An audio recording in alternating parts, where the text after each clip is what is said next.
I'm like, oh, is it cake? Because you know. Yeah. I was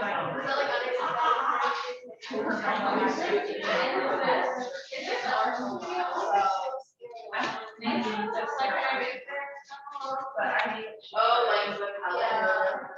Everybody trying like, I mean, the other side.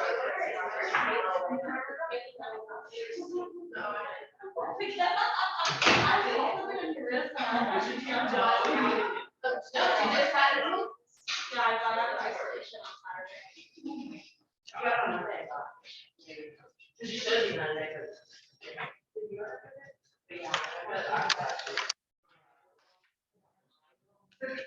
Hi guys, welcome back. How was everybody's break? Nice and long, relaxing. I'm gonna start, I think everybody's here, but I'm gonna start with your question again.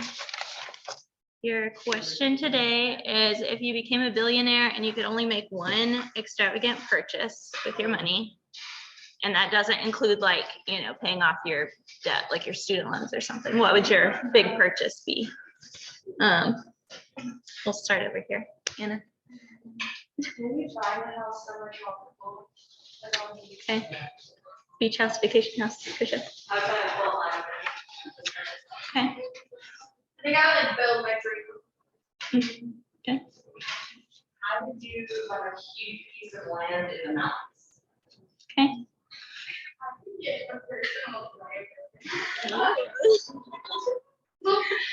Maddie, we'll come back this way. Either.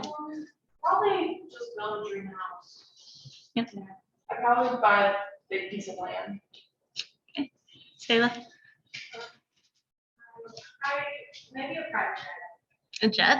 Okay. Maybe Katie. I would probably buy a hotel in like Dallas or Nashville. Okay. Kaylee. I think that they're right to do when you buy land, but I would probably buy like a land truck. Okay. Fun. I think I would buy like a personal chef, like somebody to like grocery shop and cook every day. That would be my thing. Welcome back. So what do you all know so far about your capstone, like with Helen? Like catch me up to speed with what Helen has told you. Honestly, we kind of know like everything, like all the steps. She gave it all to us, so. Okay. And you all should be pretty familiar anyway, right? From like Patrick's class last semester. Yeah. Cool. Where is everybody at like with your preparation? Like, do most of you have a floor plan, or do like most of you not have a floor plan yet? We haven't been given the floor plan yet. Okay, so nobody probably has one. Okay. Then we'll talk about that today. So a few things up front before I forget. No class next Friday. I'm getting my wisdom teeth out, so I will not be here. And then for this class this semester, it's going to be a little bit different than last semester. So it's going to be more directly related to your studio this time. Typically in past years, before we had studio and design communication, when it was just studio 3 days a week, you did your whole capstone design project, your presentation, and your dossier all in studio. But since we've like split Friday off, we've split design communications off. Helen and I decided that it makes sense to split your dossier off because that's your design communication for this project. So you're going to be doing all your Revit, your design work, your floor plans, all that stuff is going to happen in studio. And then this class is all going to be your dossier. So because of that, I'm still totally happy to answer any Revit questions you all have. I'm happy to, I don't know, I keep hearing that. I'm guessing that's like a crane or something. Are they still working on this building? You know, I don't know. Anyway, I'm still super happy to help you all with Revit. If you're having like a Revit problem, you can't figure something out, that's fine. You can bring it here and I'll help you with that. But in general, like I don't want to see Revit in this class because that should be happening in studio. So I want you to spend your time when we're in class this semester, mostly working, I should see like InDesign or Illustrator or Photoshop, or, you know, if you're like doing your research, that kind of stuff. But please no Reviting in this class unless you're like asking me for help. We're gonna stay until 4 o'clock every week unless there's like some specific reason we're not. I'm happy to let you guys out an hour early. I think staying until 5 is a little excessive, but I'm gonna try to keep you all till 4. And I know that that stinks. Like, I know that it's not fun to sit here for that many hours, but I think in general, you'll be better for it, because I think with your thesis, it's a little easier to get away with like putting things off, because everybody's a little bit more like on your own, to hold yourself accountable. Like, everybody's responsible for themselves, because you're not, you know, you're all doing different things.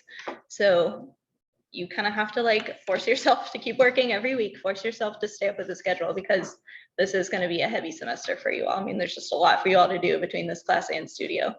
So don't put things off. Don't spin your wheels. Even if you are working really hard, don't stay like in one phase or one little part of your project for too long.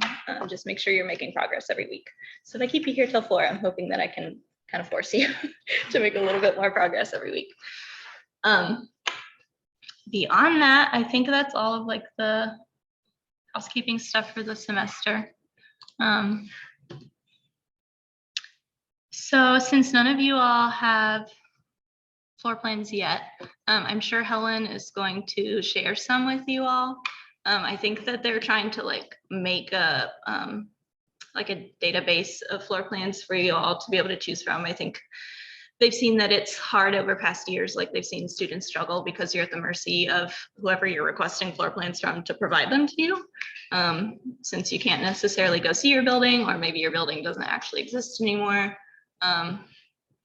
It can be hard to get those, and that can waste a lot of your time up front in the beginning of the semester, just trying to get started. So I'm hoping that Helen provides you some options. I don't know exactly what she has in store for you, but I was talking to a few of you before class, and I wanted to give you a head start. If we can get this one.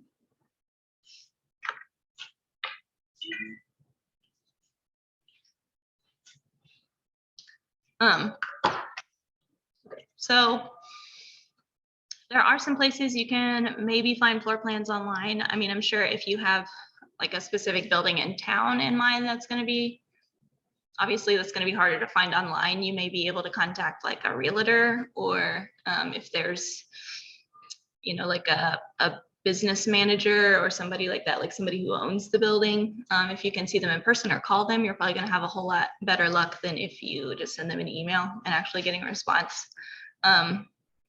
But if you don't like have a specific space in mind yet, you can go to some of these like publication websites like Arc Daily. They've got what, like 45,000 projects on their website.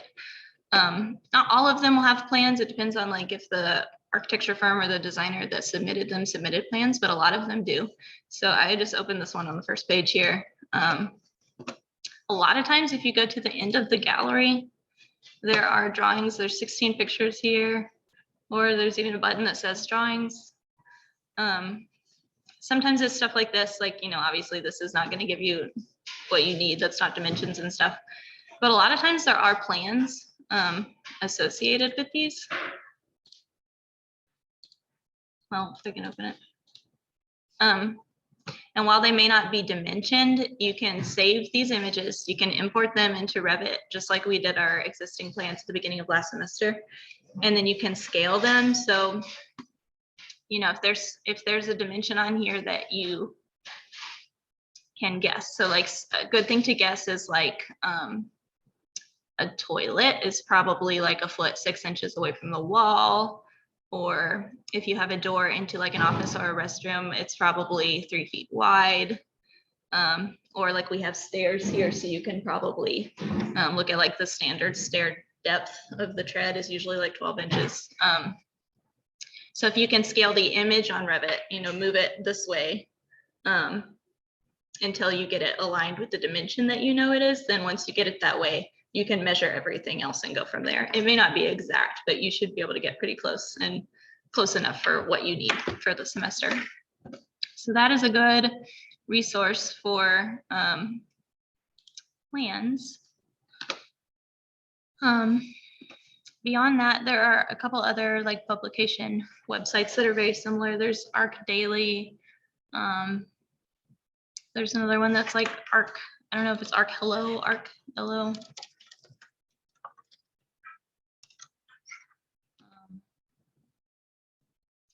They are very similar. It's laid out the same way, so you may also find plans on this website. But these are also good resources for your precedent studies. So if you're looking at like similar projects to yours to kind of point to say like, this is evidence for why what I'm doing works or why it doesn't work or whatever. These should be good places for you to look at to try to find things that are like designed well, that support your project and have lots of nice images and that kind of stuff. So you're not like trying to Google like little tiny pictures off Google Images that are like, you know, somebody took on their cell phone or whatever. So that should help you get going for Studio. And then, like I said, in this class, we're going to be working primarily on your dossier. So if you have been on the Canvas, sometime this week, I uploaded all your assignments, I think Monday night. I've gone ahead and put everything on here so that you can look ahead and see due dates and kind of plan for yourself, you know, how much work you need to do when, so that you're able to see when things are due throughout the semester. I've coordinated these dates with your due dates for different phases with Helen, so it should kind of make sense. You know, as things are wrapping up for Studio, they should also be wrapping up for that part of your dossier. It's going to work a lot like last semester as far as assignments go. You will continue to have the weekly survey every week. Those are already on here. You will have text submissions for your dossier. So, you know, there's going to be sections of your booklet that are going to be heavy in text, where you're, you know, writing more like about your research. And then there's going to be sections that are obviously more image heavy. But for each section, you're going to submit all the text from that section, like as a Word document. And that shouldn't be any additional work to your dossier. It's just that I want you to type things like in a Word document before you start placing them into your dossier document, like your InDesign, because it's going to be a whole lot easier for you to proofread, for you to change text, for you to like make sure grammar is okay. If you do that first, instead of just typing straight into InDesign, it's going to be a lot easier for you to edit. So you're going to turn in your text for each section. These dossier checkpoints are where you're going to turn in the coordinating part of your booklet. So like you're going to turn in the text and then you're going to turn in the whole chunk of that booklet for the booklet phase. Every time we turn it in, we're going to turn in like the whole book up to that point. So we're not just going to like turn in the chunks. So that way it's kind of like last semester again, where you can continue to get feedback on the sections you've already done. So that hopefully by the end of the semester, everything's beautiful. Nobody has any problems. And I think that will serve you all better than just turning in the dossier at the end of the semester, because I know a lot of times in Studio, there's not a lot of like accountability along the way. And at the end, it's just kind of like you turn in everything at once and it all gets graded there. And you don't get the chance for like feedback that would have benefited you along the way. And I think it'll kind of help keep you on track with everybody else, so that nobody's like way behind because you're stuck, you know, in phase one, like you're having some kind of problem or you can't, you know, you're spinning your wheels on design or something. So you'll have text submissions, you're going to have your checkpoints, and then we're also going to have reflections. I hate that I have to make you all write, but you all have to write for this course because it's part of your GCCR requirements to graduate. So I've tried to make them as painless as possible. They should be like a page and a half of writing, and there's only these 5. So that shouldn't be too bad. That should be like one every 3 or 4 weeks. And it's just supposed to be a reflection that's due at the same time as your dossier checkpoints. It's just going to be a reflection on like, what did you learn during this phase? What did you try that didn't work? What did you try that ended up working? That kind of thing. Your text submissions are always going to be due first, because it makes sense that you should have your text written before, you know, the booklet's done that includes your text. So your text will be done, and then a few days later, your checkpoint and your reflection will be due. So those three things will always kind of coordinate together. Those due dates will match up. And then I've also provided you under files, I've provided you with some dossier examples that past students have done. I've provided you an overview of, you know, all of what needs to be in your dossier in more length, you know, what's expected, what you're going to be graded on. And then I've also provided you this last document that's image resources, because, you know, there are going to be a lot of images in your booklets, in your presentations that are not necessarily like renderings and that kind of stuff. You know, you're going to need like stock images. So I've made you a list of photos and a list of vectors, depending on what you need for your, whatever your capstone idea is. Some of you may need more vectors, some of you may need more photos, but there should be either all free on these websites, or some of these websites, there's like some paid for, some free, but you can usually filter to find the free stuff. Don't buy anything because it's out there somewhere for free. We will look at your overview.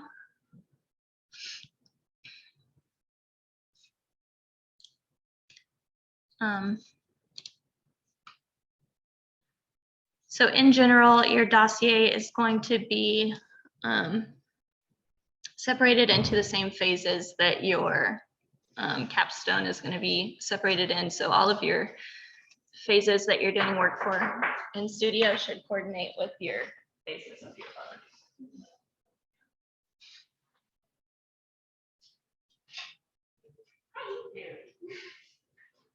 Is there a code to that one? There is. I think Helen shared it with you all. If not, I can give it to you. I don't know. I think she sent it.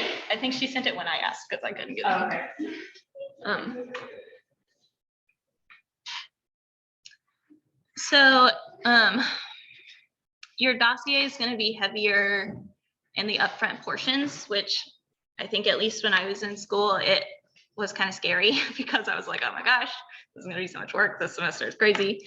But it does get a little lighter at the beginning. There's a whole lot more research. There's a whole lot more writing. There's a whole lot more like critical thinking that happens in the beginning when you're like setting up your project. You're setting up all of your research to say like, this is why what I'm doing makes sense. This is why this works or why it shouldn't work. And then after that, after you've set all that up and you've given yourself a foundation, then we kind of back off of the heaviness of the dossier, and then there's going to be more heaviness in studio where you're doing all the design work,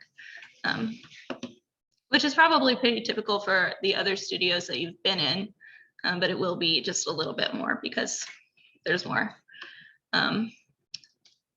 tasks that you all have been assigned for the semester. Everything's going to be a little bit more complete than usual. So you'll have like your regular project overview, your introduction kind of section. You're going to identify your problems. These should all be kind of things that you've already talked about with Patrick. You should have a good idea about that stuff already. There's going to be development of your thesis, of course. You're going to have precedent studies, which, like I said, those websites that I listed should be good places to find precedents. Not that you have to from those places, but those are good places to find like images or good descriptions. You'll be introducing like your site, your community.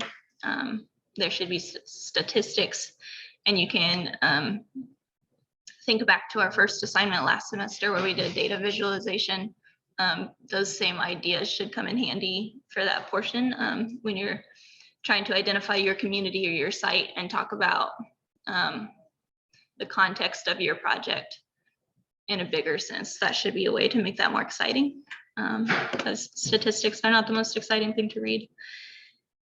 And then when we get to the schematic design development and construction documents portion of your dossier, those will be mostly visuals, like 90% visuals. You know, it's going to be like your sheets and your drawings, so you're producing your details and a lot less writing. And then of course, as you go, don't forget to continue to track your references and keep those at the end of your dossier as you go.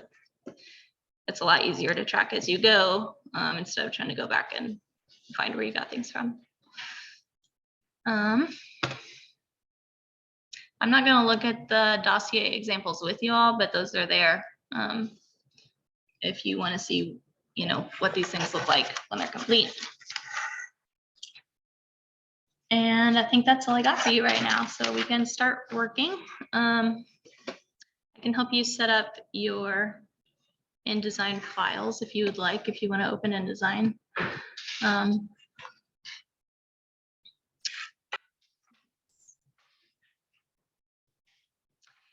then I would spend today working on, I don't know if you all like did any sort of branding packages with Patrick or anything like that. I don't know. Okay. That's another thing I meant to tell you earlier. If you haven't submitted yet, I think most of you have, just there's a assignment to turn in whatever you submitted to Patrick at the end of last semester, just so that I can see everybody's project and kind of understand better what each of you are doing. I'm not grading you on that. I just want to be able to see everybody's project idea. And then I'll also have a better understanding of what you've completed up to this point. But if you haven't thought about any of your like branding package or, you know, what your dossier needs to look like visually, then I would work on that today. I'm not going to have you turn in any kind of like branding package board or something. Like I don't need you to put that together necessarily, but today would be a good opportunity to set up your InDesign file, maybe set up 2 or 3 master pages. You'll probably have more than that later, but it would be a good idea to set up just like some very basic general templates for your use so that you have a good idea of like, this is where my titles are going on my page. This is what my page numbers are going to look like. These are the colors and the font choices that I'm going to make. You know, kind of set up those basic things. And then that's going to make it a lot easier once you start importing like your introduction and your text and that kind of stuff. It's going to be faster. You're going to move faster. So if you want to set up your InDesign file, you'll make a new file. You'll set it to inches. I would like for your dossiers to be set up in a booklet form. I'll leave it your choice if you prefer for it to be, you know, 2 pages this way, or if you prefer 2 pages this way. That's up to your personal preference, but we will have 2 pages, you know, next to each other. So regardless of which way you're going to orient your book, they should be 11 by 17 sheets. Oh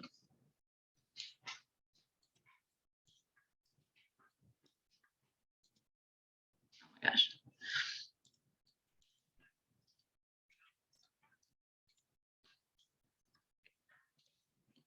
And you do want facing pages. That means, you know, we're going to have 2 pages on each spread. And then you can always add more pages later, but I would start with like 10. And then you can always also come back and adjust your bleeds and margins, but 0.5 is a good place to start for your margins. And for your bleed, usually the first option, 0.125 is 1/8 of an inch, is good for your bleed. So then once you have that, you'll click create. Sorry. What size was the page supposed to be? 11 by 17 preferably. You can always shrink it to 8.5 by 11 if you print later, but it's better to design it 11 by 17 and print it smaller than try to print it bigger, because then you might have like blurriness. You know? Can you actually go back to like the size of mine and Mhm. still? Oh, gotcha.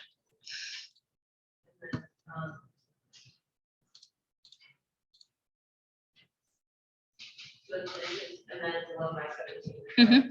Yeah, and you can choose if you want your pages to be vertical or horizontal. The margins default to 1/2 inch. Usually that's pretty good, and you can always adjust it later if you want them to be a little more generous. Yeah, and then for bleed, you'll have to turn that on. If you click the up arrow, it should default to the smallest setting as 0.125.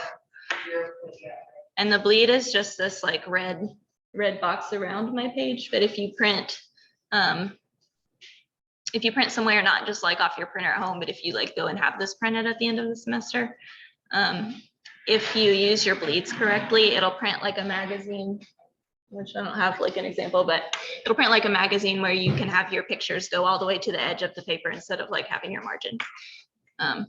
So design with that in mind. And then we have it as facing pages. Facing pages means you'll have 2 pages together instead of like, you know, one at a time. It'll just set it up like a book. And you can always go back and adjust those things if as you go, you feel like, you know, it fits your design better to have it wider margins, or if you wanted to rotate your pages. And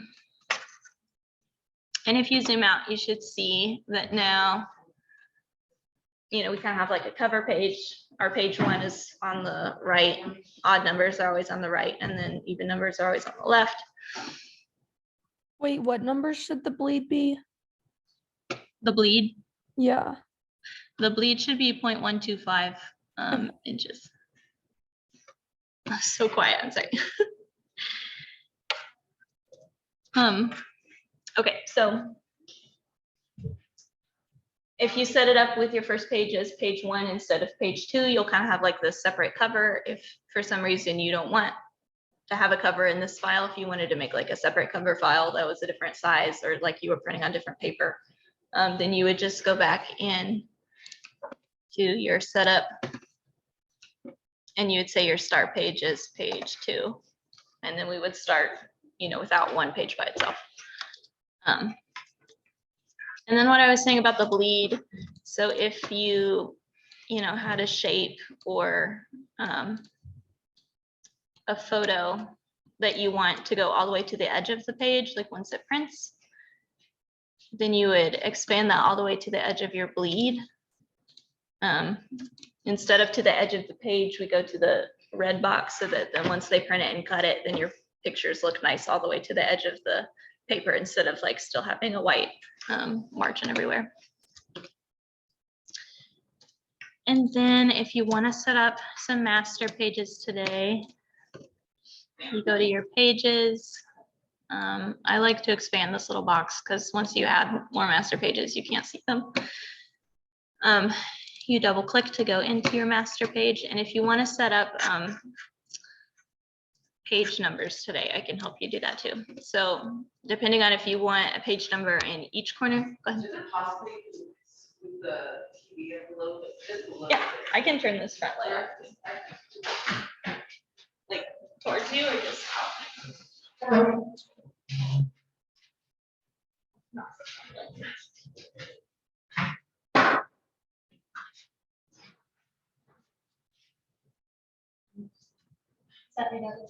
Yeah, it's way better. So again, it depends on just like whatever the branding and the style is that you want to do for your own booklet. But if you want a page number, you might have a page number in like both bottom corners. You might just have it on like the left page, just the right page. But either way, if you want to set up your page numbers, I think that's always the best thing to do. If you're only going to make one master page, that's what I would put on my master page is your page number. Master page A automatically applies to every page in your booklet unless you change it. That's just like the default. So if I, you know, put a page number on master page A, you see all these little A's on every page. It's telling me that master page A is applied so that way every page is going to have a page number and you're not going to have to like constantly try to set that back up. You go to type, insert special character and marker, but hang on, I think we got to make a text box first. Sorry. Make a text box. And then type, insert special character, marker. And then we're going to pick current page number.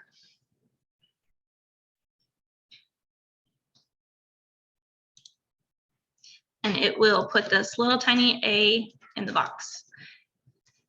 It's confusing that it's an A, but then once you go to the rest of your pages, it'll populate with the right number. So if you see an A, you did it right.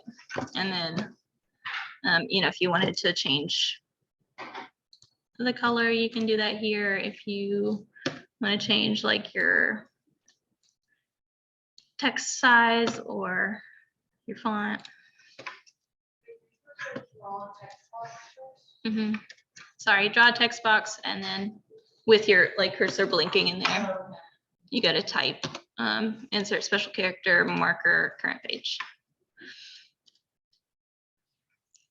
So then you can edit your page number however you see fit. I'm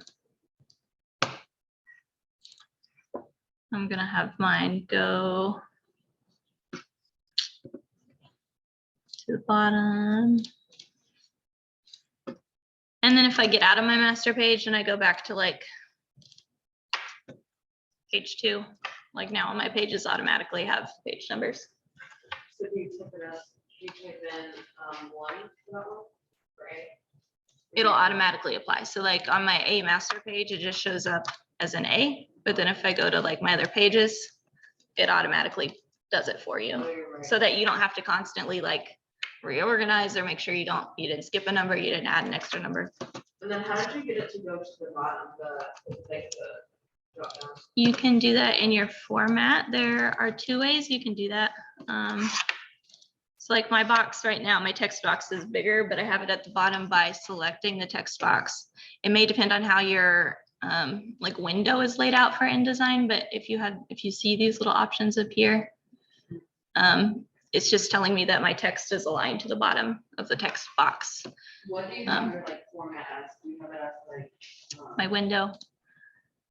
Like I have mine as essentials. I like to have advanced turned on or typography. Oh, I see that. Essentials just kind of makes it hard to find stuff, you know.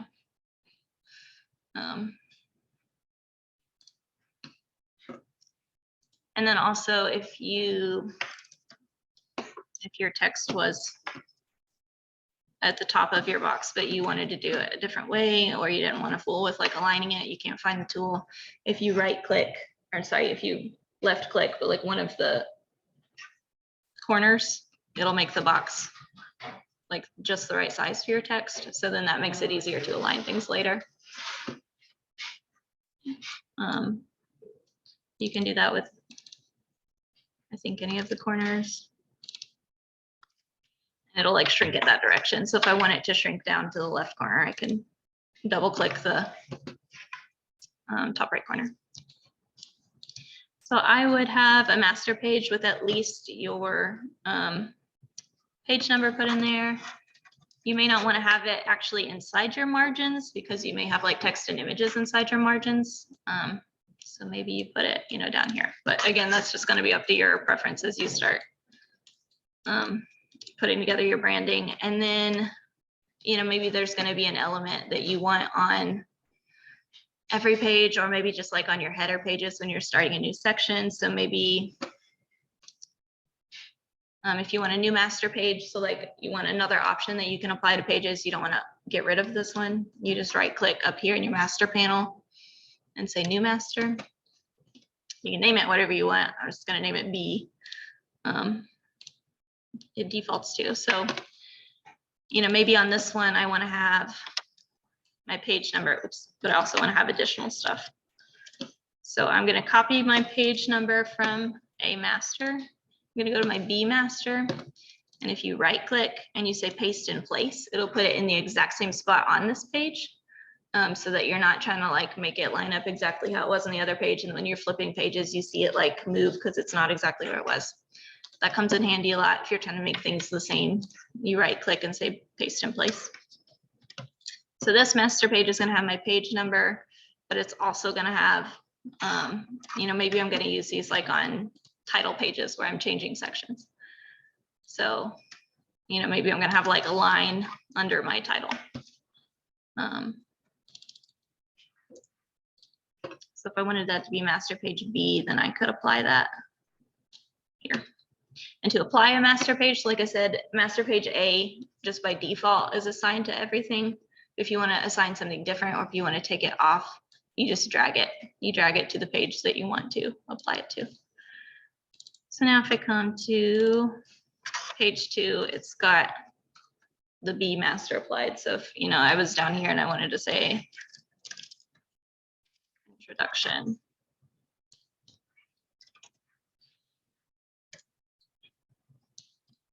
you know, now I have like this title page, but it's still got my page number.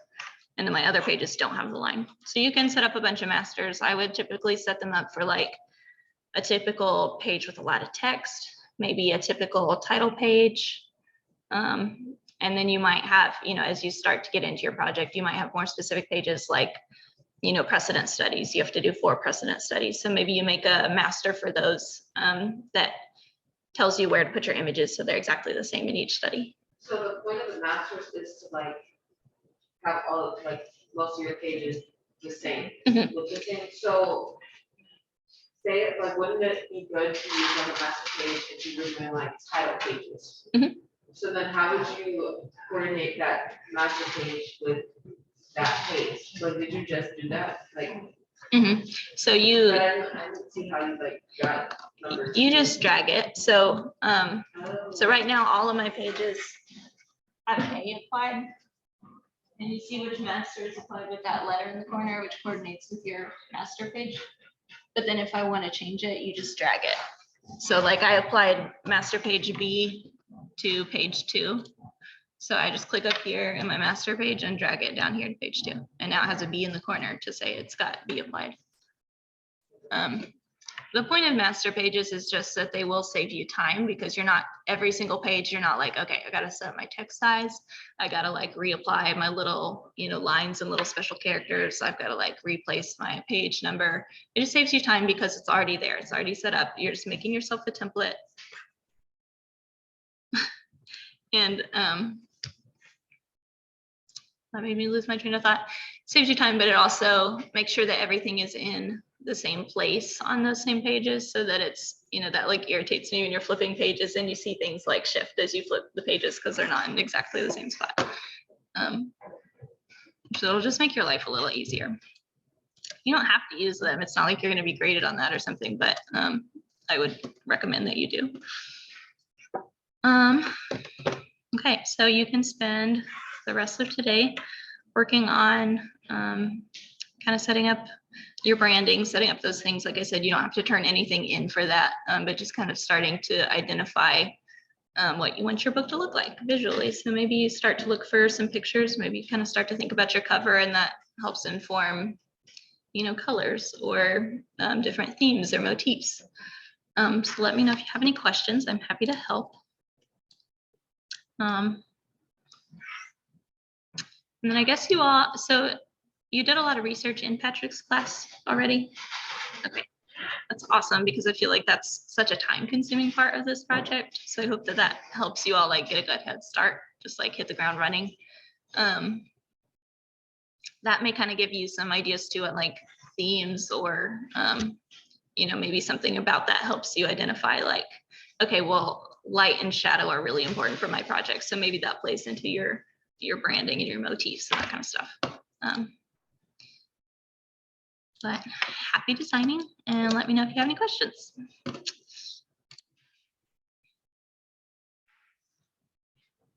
Yeah. My page numbers only show up on the left side, not the left hand, right? Like on the right page. Did you make a box on the right page on your master? Okay, I didn't know how to do that. You just do it the same way. Okay, so I wasn't sure how that worked. I didn't even know.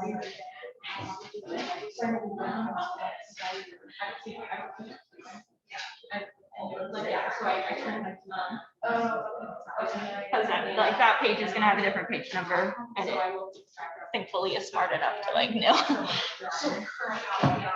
current page. You're welcome.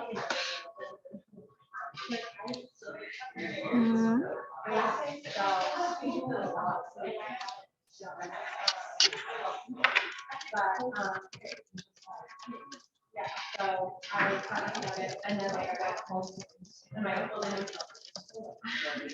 And then the next day, I went, yeah.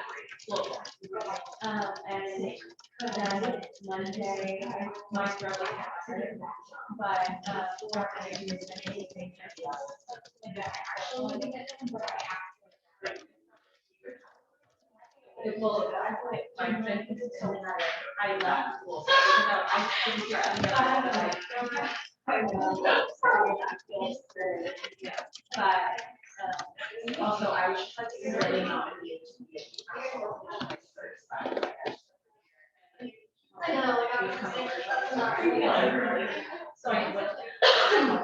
And I was like, but I did feel right. And so then after I was like, my permit. And I was like,